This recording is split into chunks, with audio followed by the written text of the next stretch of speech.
এখানে 12 নম্বর প্রশ্ন, যেটা হচ্ছে নতুন বইয়ের 11 নম্বরে আছে। এটা আগের বই, এজন্য এটা 12 নম্বরে দেওয়া আছে। তাহলে 12 নম্বর প্রশ্নের মধ্যে আমরা দেখতে পাচ্ছি কি, যে দুইটা বইয়ের মূল্যের অনুপাত 5:7। মানে প্রথম বইয়ের মূল্য 5, দ্বিতীয় বইয়ের মূল্যের অনুপাত 7। এটা কিন্তু অনুপাত আকারে দেওয়া, এটা কিন্তু সুনির্দিষ্ট হিসাব না যে প্রথম বইয়ের দাম 5 টাকা, দ্বিতীয় বইয়ের মূল্য বা দাম 60 টাকা, এইভাবে না কিন্তু। এটা জাস্ট হচ্ছে একটা ক্লু বা ধারণা আমাদেরকে দিয়েছে। তারপরে দ্বিতীয় বইয়ের মূল্য আবার কিন্তু সুনির্দিষ্টভাবে বলা আছে 84 টাকা, দ্বিতীয় বইয়ের মূল্য। এখন বের করার বিষয় প্রথম বইটির মূল্য কত। তাহলে প্রথম বইয়ের মূল্য বা দাম আমাদের বের করার বিষয়। তাহলে অঙ্কের মজাটা কোথায়, তারা দুইটা বইয়ের দামের অনুপাত দিয়ে রেখেছে, তার মধ্যে একটা বইয়ের দাম আমরা জানি, এখন অপর বই বা প্রথম বইয়ের দাম আমরা বের করব।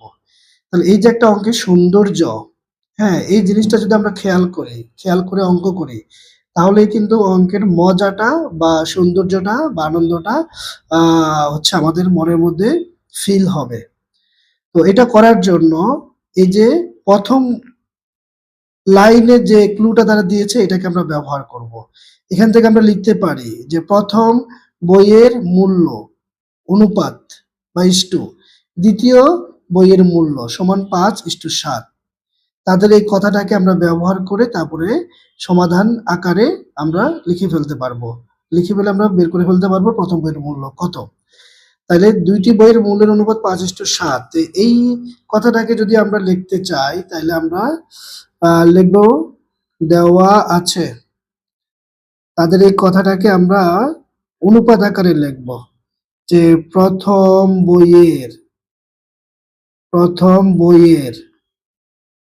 বইয়ের মূল্য।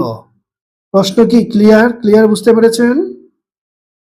ইস্টু দ্বিতীয় বইয়ের মূল্য। প্রশ্ন ক্লিয়ার, বোঝা গেছে? দাড়ি পর্যন্ত অংশে তারা যা বলেছে আমরা সেটাকে কিন্তু লিখে ফেললাম। প্রথম বইয়ের মূল্য ইস্টু দ্বিতীয় বইয়ের মূল্য 5:7 তাদের কথা অনুযায়ী। এখন এই যে অনুপাত আকারে থাকলে এটাকে আমরা ভগ্নাংশে নিয়ে যেতে পারি, কারণ অনুপাত এক ধরনের ভগ্নাংশ। আমি যদি এখানে 2:3 লিখি, তাহলে আমি পরের লাইনে এটাকে ভগ্নাংশ আকারে লিখতে পারবো। প্রথমটা মানে 2, এটা পূর্ব রাশি সবসময় উপরে লিখতে হয় লবে, আর পরেরটা হচ্ছে আমাদের উত্তর রাশি বসে নিচে। তাইলে এই যে আমি ভগ্নাংশ আকারে লিখে ফেললাম।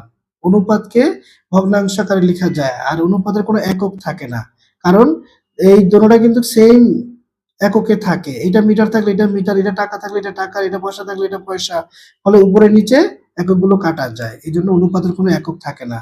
এটা কিন্তু এমসিকিউতে আসতে পারে।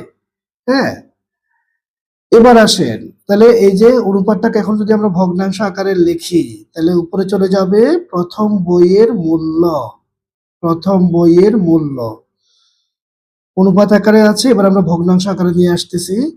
তাহলে প্রথমটা বা পূর্ব রাশি চলে যায় উপরে, আর পরেরটা বা উত্তর রাশি এটা সবসময় নিচে বসবে।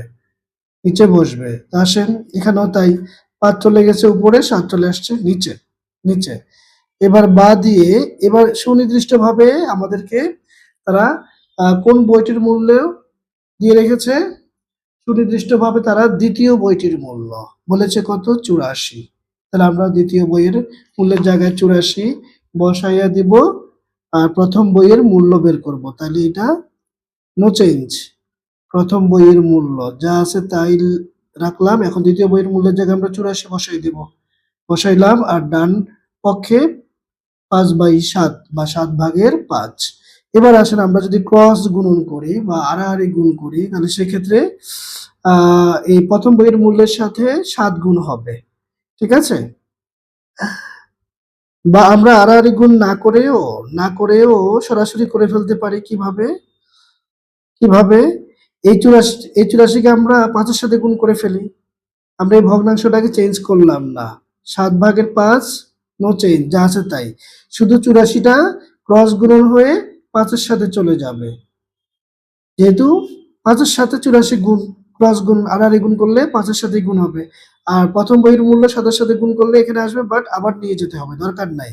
আমরা প্রথম বইয়ের মূল্যটাকে রাখলাম, 7 আর গুণ সম্পর্কে আনলাম না। ঠিক আছে, প্রথম বইয়ের মূল্যটাকে আমরা সিঙ্গেল রাখবো। যার দাম বের করতে হয় তাকে একা সিঙ্গেল রাখতে হবে, আসলে ধনাত্মক থাকতে হয়। এটা বীজগণিতে আসলে এগুলো পাওয়া যায়, মাইনাস, এখানে তো আসলে মাইনাস আসার সুযোগ নাই। মাইনাস যদি আসেও আমরা এটাকে প্লাস করে ফেলবো, মানে যার মান বের করবো সে অলওয়েজ ধনাত্মক থাকতে হবে, প্লাসের, আর একা থাকবে সিঙ্গেল, পাশাপাশি কেউ থাকা যাবে না। এখন আসেন কাটাকাটি করেন, 84 কে আমরা সরাসরি কাটতে পারি, এখানে 7 থেকে 7, 7 দুগুণে 14, অর্থাৎ 7 বারং 84, 7 বারং 84। তাহলে এখন গুণ করলে পরে 5 বারং 60, তার মানে আমরা প্রথম বইয়ের মূল্য পেয়ে গেলাম, জাস্ট আমরা লিখে দিব। সুতরাং প্রথম বইয়ের মূল্য হচ্ছে কত, 60 টাকা। প্রথম বইয়ের মূল্য 60 টাকা, বাস এটাই হচ্ছে আমাদের উত্তর। একদম সহজ, একদম সহজ। হ্যাঁ, মানে এর আগের অঙ্কটার সাথে পিতা পুত্রের সাথে কিন্তু সামঞ্জস্য আছে, সেম ক্যাটাগরির অঙ্ক। পিতা পুত্রের মধ্যে আমরা ভগ্নাংশ আকারে লিখে ফেলছি, তারপরে পিতার বয়সটা সুনির্দিষ্টভাবে দেওয়া ছিল, মান বসিয়ে ক্রস গুণন করেছি, তারপরে পুত্রের বয়স বের করে দিয়েছি। বাস, সমাধানের নিয়ম তো আমরা জানি, এক পাশ থেকে ওই পাশে গেলে আরেক পাশে গেলে চিহ্ন পরিবর্তন হয়। বাস, কাটাকাটি করেছি, যেটা আসছে সেটাই হচ্ছে আমাদের অ্যান্সার। একদম সহজ। এখন কোনো ধরনের প্রশ্ন যদি থাকে আমাকে বলো, 100% বুঝতে হবে।